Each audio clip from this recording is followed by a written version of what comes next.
Elle a été à la messe de commémoration de 35 ans de la mort du cardinal Joseph Maloula. La chef de l'exécutif national a, dans son speech, réitéré la détermination de son gouvernement à mettre fin non seulement à la guerre d'agression du Rwanda contre la RDC dans l'est du pays, mais également à l'insécurité qui accable les populations dans plusieurs zones du pays, surtout le phénomène Mobundo dans le Bandundu.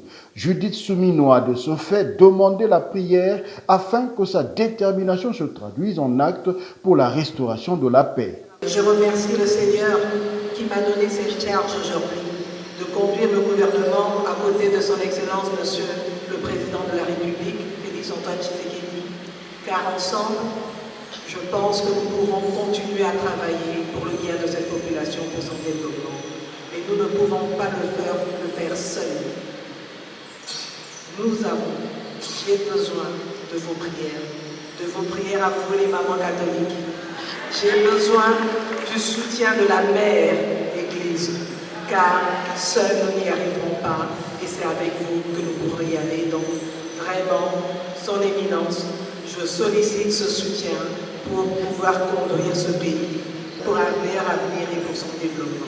Fervente catholique, Judith Soumino a aussi appelé l'Église à prier pour les victimes des affres de la guerre d'agression et des catastrophes naturelles, notamment au Tanganyika. C'est une joie pour moi de participer à cette commémoration du départ vers la maison de notre Père, de Monseigneur le Cardinal Maloula, et de pouvoir partager ce moment avec vous tous et en particulier avec les mamans catholiques.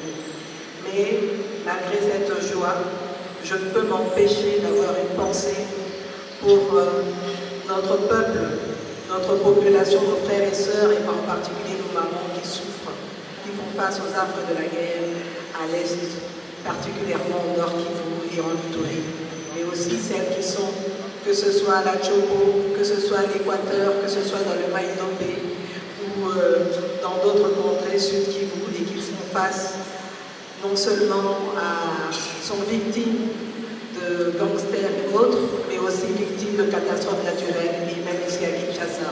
35 ans sont passés depuis la mort de cet homme de paix. Quoi de plus normal pour la première ministre de demander aux chrétiens catholiques et à toute l'Église de s'engager sur la voie de la prière afin de changer les choses.